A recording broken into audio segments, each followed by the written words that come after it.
भोपाल से प्रस्तुत हैं प्रादेशिक समाचार। नमस्कार, समाचारों के साथ मैं जितेंद्र रघुवंशी। पहले मुख्य समाचार।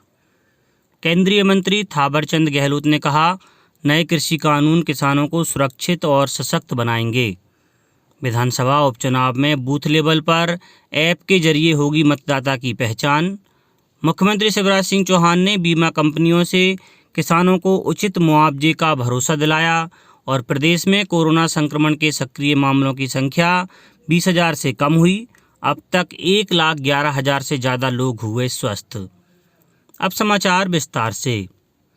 केंद्रीय सामाजिक न्याय एवं अधिकारिता मंत्री थावरचंद गहलोत ने कहा है कि नए कृषि कानूनों से किसानों को उनकी उपज बेचने के लिए नए अवसर मिलेंगे, जिससे मुनाफा बढ़ेगा। कल उज्जैन में पत्रकारों को संबोधित करते हुए श्री गहलोत ने स्पष्ट किया कि न्यूनतम समर्थन मूल्य पर सरकारी खरीद की व्यवस्था यथावत बनी रहेगी। उन्होंने बताया कि विधेयकों से किसानों को अपनी फसल के भंडारण, बिक्री की आज़ादी और बिचौलियों के चंगुल से मुक्ति मिलेगी। उन्होंने उम्मीद जताई कि इससे निवेश को बढ़ावा मिलेगा। केंद्रीय मंत्री ने बताया कि भारत सरकार द्वारा कृषि बजट में वृद्धि की गई है। इसी तरह किसान सम्मान निधि योजना में अभी तक 92,000 करोड़ रुपए किसानों के खाते में सीधे राशि ट्रांसफर की गई है। विधानसभा उपचुनाव में निर्वाचन आयोग द्वारा सूचना प्रौद्योगिकी का अधिक से अधिक उपयोग किया जा रहा है। इसी कड़ी में कल वीडियो कॉन्फ्रेंस से उपचुनाव वाले 19 जिलों के निर्वाचन अधिकारियों को बूथ लेवल ऐप के उपयोग का प्रशिक्षण दिया गया। बूथ लेवल ऐप से मतदाताओं द्वारा मतदान के समय उसकी पहचान डिजिटल तरीके से हो सकेगी। इसमें मतदाता को प्रदाय वोटर स्लिप को मतदान केंद्र पर स्कैन करते ही उस समय तक कितने मतदाताओं द्वारा मतदान किया जा चुका है, इसकी पूरी जानकारी सर्वर पर मिल जाएगी और रियल टाइम में मतदान का प्रतिशत भी ज्ञात हो सकेगा। यदि कोई मतदाता पुनः वोट डालने आ जाता है तो बूथ लेवल ऐप तत्काल उसकी पहचान कर लेगा। इससे फर्जी मतदान रोकने में सुविधा होगी। प्रशिक्षण में मुख्य निर्वाचन पदाधिकारी कार्यालय के तकनीकी अधिकारी भी उपस्थित थे। मुख्यमंत्री शिवराज सिंह चौहान ने कहा है कि प्रदेश के हर किसान को फसल बीमा कंपनियों से पूरा न्याय दिलाया जाएगा।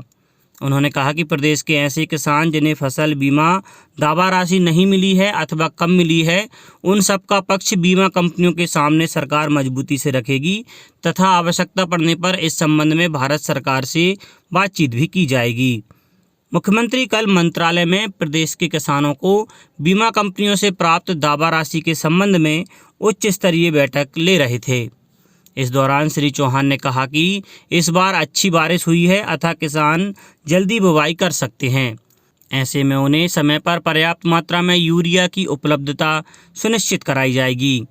इस संबंध में उन्होंने केंद्र सरकार के उर्वरक मंत्री सदानंद गौड़ा तथा कृषि मंत्री नरेंद्र सिंह तोमर से मुलाकात कर अनुरोध किया है। प्रदेश में कोरोना संक्रमितों की संख्या 1,34,000 से ज़्यादा हो गई है। हालांकि सक्रिय मामलों का आंकड़ा 20,000 से कम हो गया है। अब तक 1,11,712 लोग स्वस्थ होकर घर लौट चुके हैं।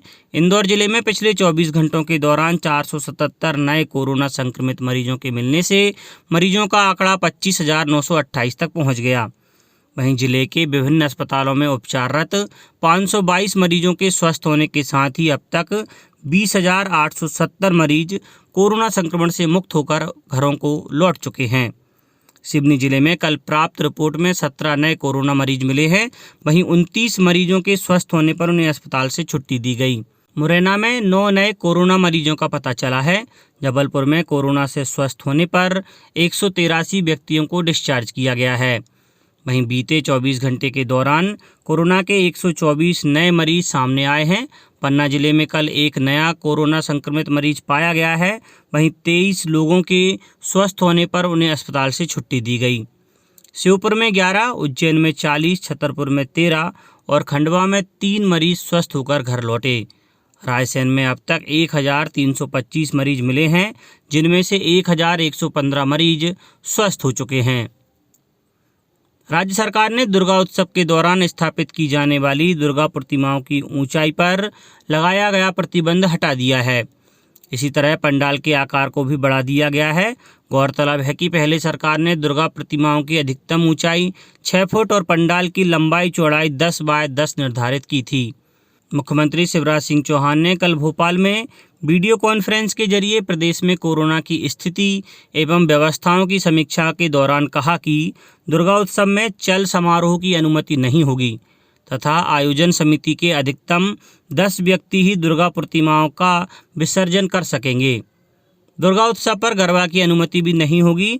दशहरा उत्सव पर रामलीला एवं रावण दहन किया जा सकेगा, परंतु सभी आयोजनों में मास्क लगाना, सोशल डिस्टेंसिंग का पालन करना जैसी सावधानियां पूरी तरह अनिवार्य रहेंगी। अब कुछ समाचार खेल जगत से। IPL के 13वें सीजन के 16वें मैच में दिल्ली कैपिटल्स ने कोलकाता नाइट राइडर्स को 18 रन से हरा दिया। शारजाह में खेले गए मैच में दिल्ली ने टॉस हारकर पहले बल्लेबाजी करते हुए इस सीजन का सबसे बड़ा 229 रन का टारगेट दिया था। इसके जवाब में KKR 8 विकेट गंवाकर 210 रन ही बना सकी। KKR की यह दूसरी हार है। इस जीत के साथ दिल्ली पॉइंट टेबल में टॉप पर पहुंच गई। 88 रन की पारी खेलने वाले दिल्ली के कप्तान Shreyas Iyer man of the match चुने गए। IPL के 13वें सीजन का दूसरा डबल हेडर एक दिन में 2 मैच आज खेला जाएगा। दोपहर में मुंबई इंडियंस का मुकाबला शारजाह में सनराइजर्स हैदराबाद से होगा। इसके बाद शाम को दुबई में चेन्नई सुपर किंग्स और किंग्स 11 पंजाब आमने सामने होंगे। चेन्नई और पंजाब के लिए यह मुकाबला बहुत अहम है क्योंकि दोनों टीमें सीजन में 4 में से 3 मैच हार चुकी हैं। ऐसे में एक और हार दोनों की मुश्किलें बढ़ा देगी। पॉइंट टेबल में चेन्नई सबसे नीचे 8वें और पंजाब 7वें नंबर पर है। वहीं मुंबई और हैदराबाद पॉइंट टेबल में टॉप पर आने की कोशिशें करेंगी।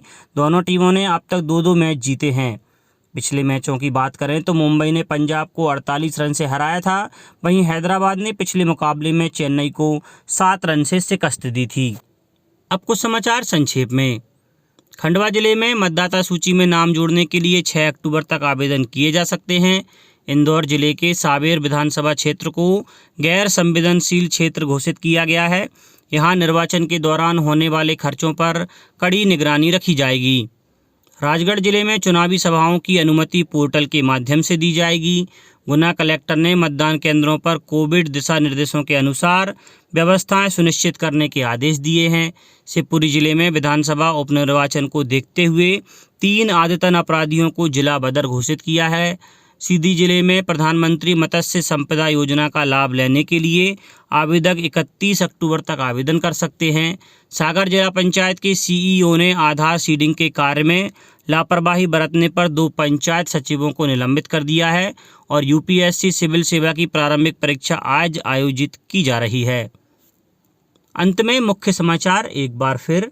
केंद्रीय मंत्री थावरचंद गहलोत ने कहा, नए कृषि कानून किसानों को सुरक्षित और सशक्त बनाएंगे।